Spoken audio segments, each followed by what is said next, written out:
우리 오늘 함께 보실 하나님의 말씀은 히브리서 7장 26절에서 28절까지 말씀 보도록 하겠습니다.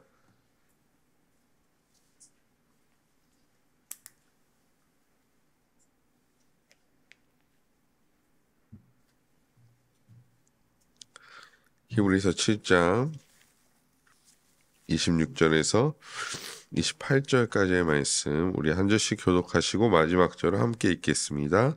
제가 먼저 26절 읽겠습니다. 이러한 대제사장은 우리에게 합당하니 거룩하고 악이 없고 더러움이 없고 죄인에게서 떠나 계시고 하늘보다 높이 되시니라.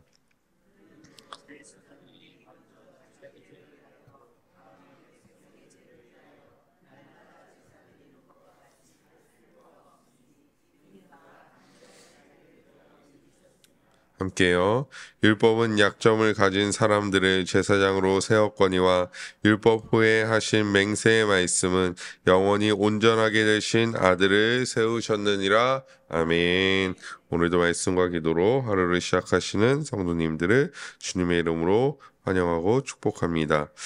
히브리서는 계속해서 예수 그리스도의 대제사장직에 대하여 말씀해 주고 있습니다. 이는 유일한 구원자, 끝까지 신자가 바라보고 의지해야 될 대상이 바로 우리 구주 예수 그리스도, 우리의 대제사장 되신 예수 그리스도라는 사실을 계속해서 반복적으로 말씀해 주고 있는 것입니다. 그래서 히브리서 기조에서 살펴보면 결국 오직 예수 그리스도를 통하여만 하나님께 나아갈 수 있고 다른 방도가 없다라는 얘기를 계속해서 해주고 있는 것입니다. 우리가 히브리서를 함께 말씀을 나누면서 살펴봤듯이 그때 당시에는 끊임없는 고난과 시련들이 그들 가운데 있었습니다. 그래서 자연스럽게 따라왔던 것이 바로 배도의 유혹이죠. 고난과 시련이 있기 때문에 배도의 유혹이 있었습니다. 그런데 이 고난과 시험이 사라지느냐? 그렇지 않았다라는 것이죠. 더욱더 예수님을 의지하고 신뢰할 때마다 더욱더 고난과 시련은 커질 뿐이었고 그래서 배도의 유혹은 더 크게 그들에게 다가왔었다라는 것입니다. 하지만 히브리서 기자가 얘기하는 것은 무엇입니까? 너희에게 좀 있으면 고난과 시련이 사라질 거야. 조금만 버티면 돼. 아니면 더 좋은 날이 있을 거야. 라는 얘기를 하는 것이 아니라 우리에게 고난과 시험이 있을지라도 우리의 구주 대신 또 우리의 대제사장 대신 예수 그리스도가 우리와 함께 하니 너희들이 배도하지 아니하고 믿음의 길을 걸어가야 한다라고 말씀하고 있는 것이죠.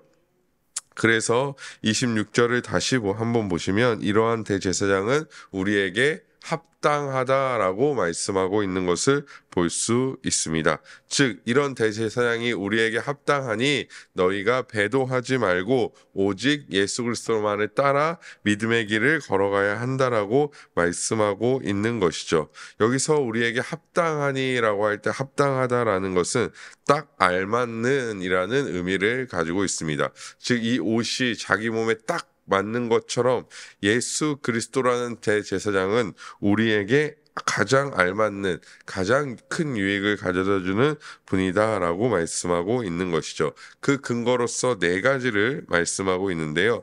첫 번째는 악이 없고 두 번째는 더러움이 없고 세 번째는 죄에서 떠나 있고 네 번째는 하늘보다 높이 되신 이라라고 이렇게 총 네 가지로 26절에 정리하고 있습니다. 즉 딱 알맞는 합당한 이유가 이렇게 네 가지가 있다라고 말하고 있는 것이죠. 악이 없다라는 것은 어떤 의미입니까? 악이 없다라는 것은 반대로 선으로 충만하시다라는 것입니다. 일전에도 한번 말씀드렸지만 선과 악은 같이 공존할 수 없어요. 하나님에게 선과 악은 공존할 수 없습니다. 선과 악이 공존한다면 그것은 악하다라는 결론을 낼 수밖에 없다라는 것이죠. 그래서 악이 없다라는 의미는 선으로만 충만하시다라는 것을 말씀해 주고 있다라는 것입니다. 시편 107편 1절 말씀에 이렇게 기록합니다. 여호와께 감사하라. 그는 선하시며 그 인자하심이 영원함이로다. 아멘. 여기서 영원하다라는 것은 선하심과 인자하심 모두를 받고 있습니다. 즉 선하심도 영원하시고 그 선하심에서 비롯된 인자하심 또한 영원하다라는 것이죠. 우리가 이 영원하다라는 개념을 그냥 일반적으로 그냥 시간의 개념으로 보기보다는 영원함이로다라고 말씀하고 있기 때문에 어느 시점부터 시작해서 그분이 어느 때까지 그러니까 선하시며 인자하시다라는 의미가 아니라 그는 언제나 그는 스스로 존재하시는 분이시기 때문에 그의 어떤 선하심은 언제나 선하시고 언제나 인자하시고 끝까지 인자하실 것이고 선하실 것이다라는 것이죠. 어떤 시간에 국한되지 아니하시고 그냥 선함 그 자체이시며 인자하심 그 자체라는 말씀을 해주고 있는 것입니다. 반대로 인간의 대제사장은 어떠합니까? 선함이 존재하긴 하지만 악이 공존합니다. 아까도 말씀드렸듯이 악이 공존한다라는 의미는 어떤 것이죠? 결국에는 악하다라는 의미를 가지고 있다라는 것입니다. 어느 순간은 악이 선보다 앞서고 악이 지배할 때가 있다라는 것이죠. 두 번째로는 죄 없다라고 말하고 있습니다. 당연히 악이 존재하지 않으니 예수께서는 죄를 지을 수 없는 존재이십니다. 그는 이 땅에서 유일하게 순결하며 유일하게 완전한 의를 소유하고 계십니다. 왜냐하면 죄가 없으시니 죄를 지으실 수도 없고 완전한 의를 순결하게 소유하실 수 있는 유일한 분이라는 것이죠. 또한 예수 그리스도께서는 죄인들의 의가 되시지만 죄인들과는 구별됩니다. 즉 죄인들과 함께 하셨고 죄인들을 위하여 그의 의를 내어주셨지만 죄인들과는 명확하게 구별된다라는 것입니다. 그는 인간이시지만 우리와 같지 않으시며 인간 제사장과도 같지 않으십니다. 그 모든 이름 위에 뛰어난 이름이 바로 우리 구주 예수 그리스도이시며 우리의 대제사장 되신 주님이시라는 사실을 오늘 본문은 우리에게 말씀해 주고 있습니다. 또한 마지막으로는 하늘보다 높으시다라고 말씀하고 있습니다. 하늘보다 높으시다는 것은 죄에 대한 승리자로, 즉 죄에서 승리한 자로서 지금도 하나님 보좌 우편에 앉아 계시다라는 사실을 말씀해 주고 있는 것이죠. 지금까지 이런 대제사장은 존재하지 않았습니다. 즉 늘 죄가 있었고 늘 불완전했으며 늘 불의하였습니다. 하지만 우리의 대제사장 되신 예수 그리스도는 이전에도 그리고 지금도 이후에도 죄가 없으신 우리에게 가장 합당한 대제사장인 줄 믿습니다. 이런 26절의 말씀을 27절이 지지해 주고 있습니다. 우리 27절 말씀을 다시 한번 읽어보도록 하겠습니다. 시작. 그는 저 대제사장들이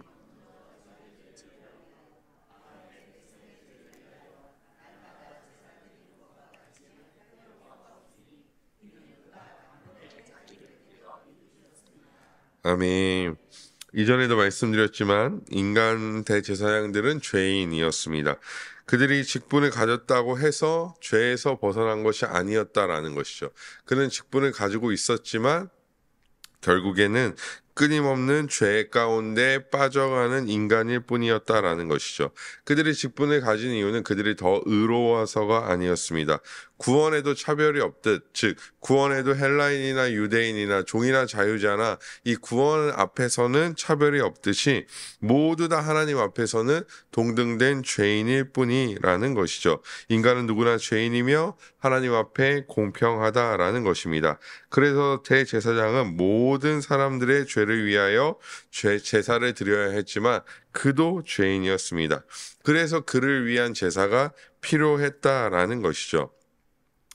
왜냐하면 그가 죄 있는 상태에서 다른 자들의 죄를 사할 수 없기 때문입니다. 죄인이 죄인을 위하여 제사를 드린다는 것은 결국엔 소경을 인도하는 것과 다르지 않기 때문이죠. 그래서 대제사장을 위한 제사를 먼저 드리고 그 후에 이 백성들을 위한 제사를 드렸다라는 것입니다. 하지만 예수 그리스도에게는 그런 제사가 필요 없다라고 말씀하고 있습니다. 왜냐하면 아까도 말씀드렸지만 예수 그리스도는 인간의 몸으로 이 땅 가운데 오셨지만 우리와는 완전히 다른 존재이시기 때문입니다. 완전히 다른 존재라는 근거는 어디에 있습니까? 인간인 대제사장은 결국엔 인간적인 한계를 가지고 있습니다.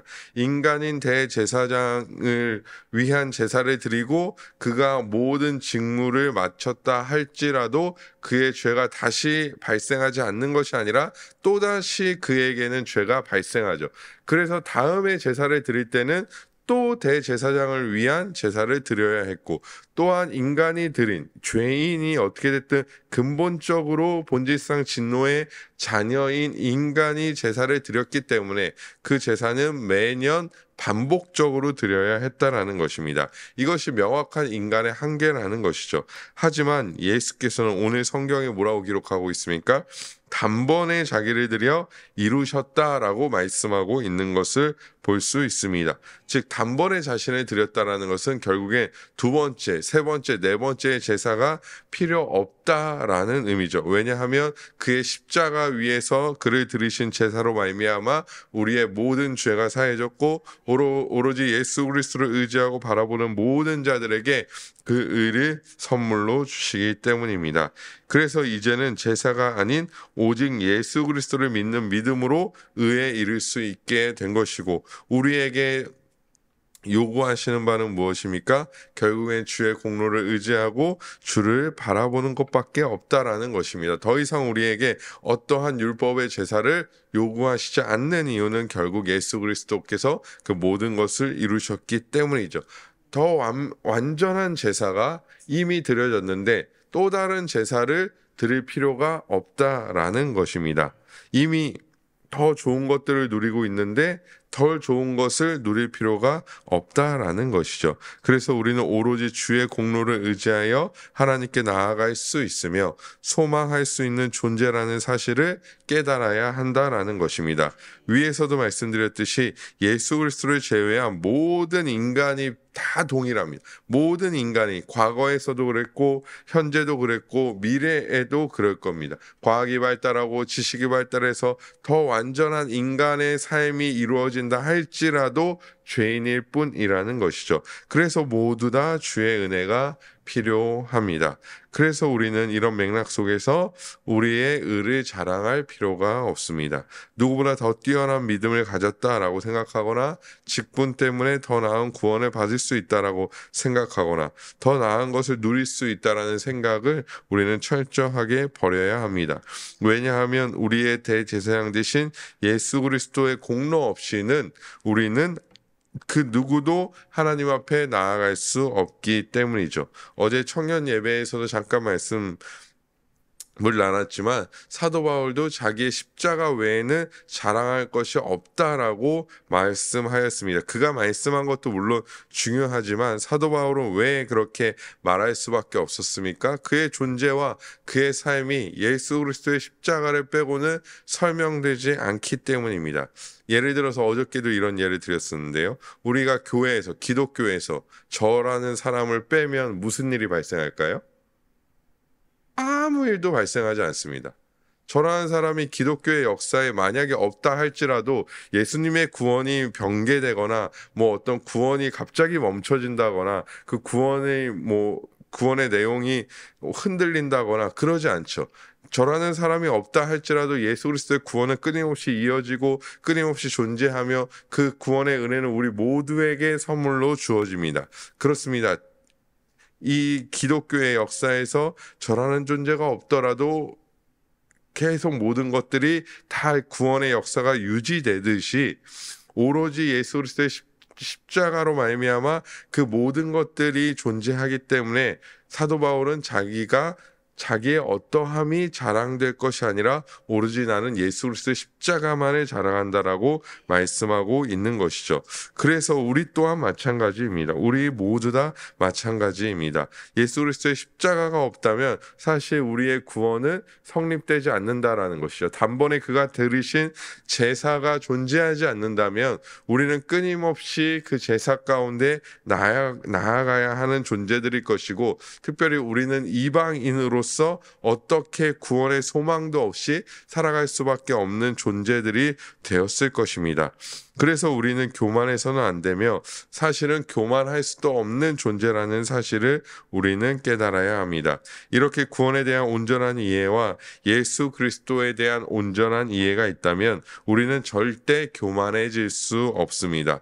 예수님에 대한 올바른 이해는 우리로 하여금 예수님을 우리의 영원한 대제사장으로서 또한 왕으로 고백하도록 인도합니다. 우리가 그 은혜를 누리고 있다는 사실에 감사하며 소망하게 만든다라는 것이죠. 그렇기 때문에 우리가 가져야 할 마음은 내가 무언가를 이루었다, 내가 이런 의를 가지고 있다, 내가 이런 행함을 했다, 내가 이만큼 무언가를 했다라기보다는 늘 언제나 주여 나는 죄인일 뿐입니다 라고 고백하며 주님을 의지하고 바라보는 자들이 되어줘야 할 줄 믿습니다.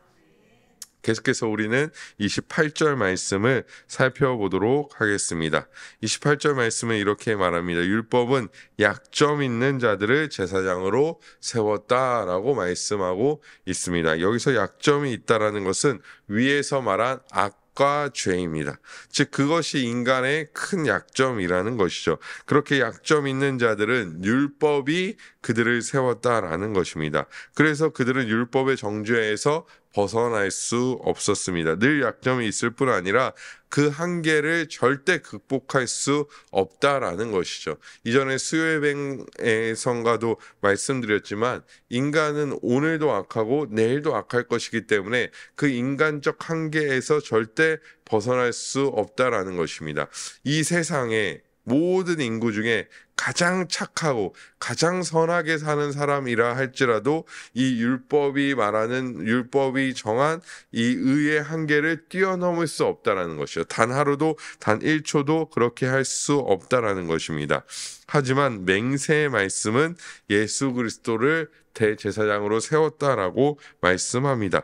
여기서 맹세의 말씀은 무엇입니까? 가까이로 보자면 우리가 히브리서의 내용 안에서 살펴보자면 이전에 우리는 멜기세덱의 반차를 따르는 제사장으로서의 예수 그리스도를 살펴봤습니다. 이는 율법의 전통으로 세워지는 레위 자손의 제사장과는 다르게 찾아볼 수 없는 온전한 대제사장, 언약에 따라 세워진 대제사장을 얘기해주고 있습니다. 그래서 이 맹세의 말씀이라는 것은 이 멜기세덱의 반차를 따르는 대제사장 대신 예수 그리스도를 의미한다라고 볼 수 있습니다. 히브리서 기자는 율법으로는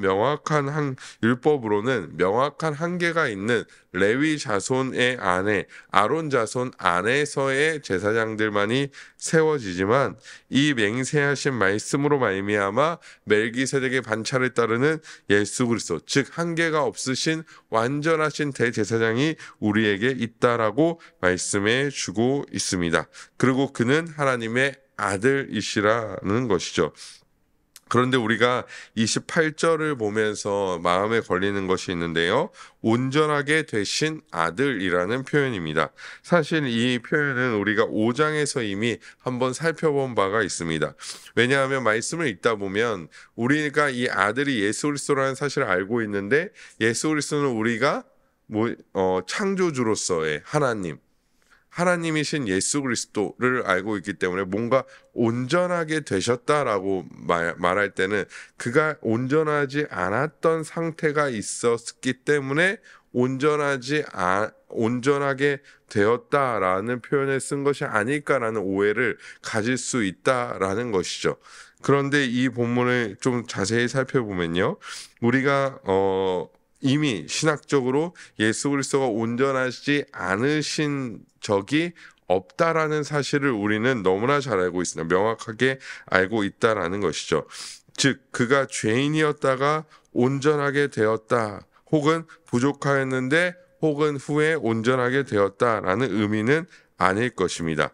예수님은 우리를 위해 이 땅 가운데 오셨습니다. 그리고 그의 생을 통해 그리고 십자가를 통해 하나님께서 인간에게 요구하신 모든 것을 자신의 육체를 통하여 이루신 것이죠. 로마서 말씀에도 동일한 말씀을 해주고 있습니다. 로마서 8장 3절에서 4절의 말씀입니다. 우리 함께 읽겠습니다. 시작. 율법이 육신으로 말미암아 연약하여 할 수 없는 그것을 하나님은 하시나니 곧 죄로 말미암아 자기의 아들을 죄 있는 육신의 모양으로 보내어 육신의 죄를 정하사 육신을 따르지 않고 그 영을 따라 행하는 우리에게 율법의 요구가 이루어지게 하려 하심이니라. 아멘. 무엇입니까? 결국에는 이런 것입니다. 율법의 요구가 우리에게 있습니다. 율법의 요구가 우리에게 있고 그 율법의 요구가 있기 때문에 끊임없이 율법은 우리를 정죄합니다. 왜냐하면 우리는 그 율법의 모든 요구를 이룰 수 없기 때문이죠. 그래서 사실 우리는 하나님의 나라의 의롭다 여김을 받을 수 없는 존재입니다. 율법의 요구를 다 수행한다면, 혹시 다 지킬 수 있다면 의롭다 칭함을 받을 수 있겠지만 모든 인간은 이 율법이 요구하는 바, 아무리 모세라 할지라도, 아무리 다윗이라 할지라도, 아무리 유능한 어떤 기독교인이라 할지라도 율법의 요구를 다 이룰 수 없기 때문에 결국에는 이 율법의 요구를 통하여 우리가 의에 이를 수 없다라는 것이죠. 없다라는 것입니다. 그럴 수 있는 사람은 아무도 없다라는 것입니다. 하지만 예수 그리스도께서 이 땅 가운데 오셔서 결국에 우리가 이루어야 할 율법의 요구를 그의 공생의 기간을 통하여 이루셨고 결국에 십자가에서 완성하셨고 그 의를 우리의 것으로 여겨주셨기 때문에 결국에는 우리가 무엇입니까? 의롭다 칭함을 받게 된다라는 것이죠. 결국에 오늘 본문에 말하고 있는 온전하게 되신 아들이라는 표현은 이 표현에서 이 온전하게 되셨다라는 것은 이 요구를 이루셨다라는 의미를 강하게 가지고 있다라는 것입니다. 그래서 로마서 10장 4절에 이렇게 말씀해 주고 있습니다. 그리스도는 모든 믿는 자들의 의를 이루기 위하여 율법의 마침이 되시니라. 아멘.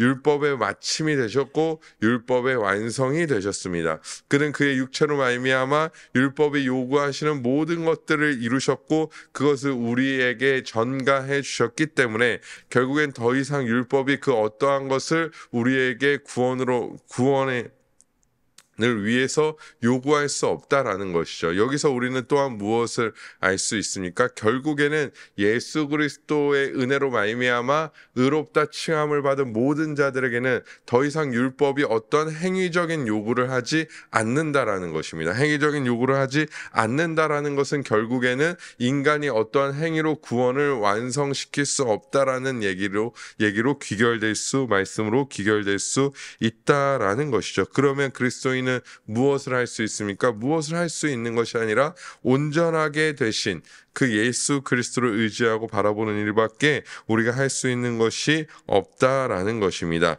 우리는 이루지 못합니다. 우리는 온전함이라는 단어와 절대 어울리지 않습니다. 모든 사람들은 약점 가운데 있고 약점 가운데 인생을 마치게 될 것입니다. 마지막이라고 해서 우리가 의로운 존재가 되는 것이 아니라는 것이죠. 온전함이라는 단어는 결국에 인간에게는 절대 어울리지 않습니다. 하지만 예수 그리스도를 믿는 믿음으로 말미암아 그 온전함을 우리의 것처럼 여겨주신다라는 것이죠. 우리는 그 은혜 안에 있는 자들입니다.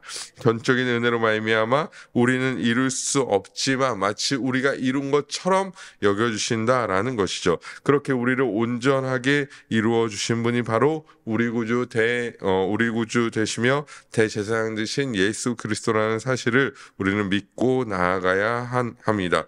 그래서 우리는 하나님을 찬양할 수 있고요. 하나님을 예배할 수 있습니다. 왜냐하면 우리를 향한 그 은혜는 어떠한 상황에서든지 변치 않기 때문이죠. 그 단번에 주어진 그 하나님의 의가 예수 그리스도를 통한 그 의가 우리에게 단 한 번도 벗어나지 아니하고 언제나 우리에게 존재하고 있다라는 사실을 우리는 믿고 나아가야 한다라는 것입니다. 이렇게 말씀을 정리하니 또한 우리에게 느껴지는 바는 무엇입니까? 우리가 깨달을 수 있는 바는 무엇입니까? 아까도 말씀드렸지만 결코 우리에게 자랑할 것이 없다라는 것입니다. 또한 히브리서 기자가 끊임없이 말하고 있는 바와 같이 결국에는 예수 그리스도 외에는 우리가 다른 방법으로 다른 방도로 하나님께 나아가거나 의롭다 칭함을 받을 방법이 없다라는 것을 명확하게 말씀해 주고 있죠. 그렇기 때문에 제가 서두에 말씀드린 것처럼 고난이 있을지라도 시련이 있을지라도 유혹이 있을지라도 우리는 온전히 우리의 대제사장 되신 예수 그리스도를 깊이 생각하며 바라보며 나아갈 수밖에 없는 존재들이라는 것입니다. 사랑하는 성도 여러분, 말씀을 들으면서 어떠한 마음이 드십니까? 저는 말씀을 준비하면서 사실 이 은혜가 나에게 있다는 사실을 늘 알고 있지만 깨닫지 못하고 깊이 생각하지 못했던 날들이 훨씬 더 많다라는 사실을, 제 안에도 아직은 이런 연약함들이 너무나 많다는 사실을, 아니 앞으로도 너무나 많을 것이라는 사실을 깨닫게 됩니다. 하지만 또한 이 말씀을 준비하며 결국에는 이 은혜가 우리 가운데 떠나지 않는다는 사실만으로도 감격되며 은혜가 된다라는 것이죠. 그래서 우리가 무엇을 해야 합니까? 라는 질문보다는 아무것도 할 수 없다는 고백으로 하나님께 나아가는 자들이 되어줘야 할 줄 믿습니다. 즉, 우리가 무엇을 해서 구원을 완성시킬 수 있습니까? 우리가 무엇을 해서 영생에 이룰 수 있습니까? 이런 질문은 매우 어리석은 질문이라는 것이죠. 결국엔 이런 질문을 가지고 결국엔 나의 행함을 가지고 나의 의를 드러내려고 하는 행위 자체가 굉장히 어리석은 그런 모습이라는 것입니다. 그렇기 때문에 오히려 우리는 무엇입니까? 바리새인의 고백이 아닌 세리의 고백처럼 주여 나는 죄인인 뿐입니다 라고 고백하는 우리가 되어야 할 줄 믿습니다. 그리고 우리에게 맡겨주신 그 길을 성령의 인도하신 가운데 순종하며 나아가는 자들이 되어져야 한다라는 것이죠. 우리에게도 수많은 유혹이 찾아올 것입니다. 우리가 느끼건 느끼지 않던 죄의 유혹, 하나님의 뜻과는 멀어지게 만드는 그런 유혹들, 또 예수 그리스도를 의지하기보다는 세상을 의지하게 만드는 그런 수많은 유혹들이 우리의 삶 가운데 찾아올 것입니다. 그럴 때마다 우리는 오늘 말씀을 기억하여 우리의 유일한 대제사장 되신 예수 그리스도를 바라보고 나아가는 자들이 되어줘야 할 줄 믿습니다.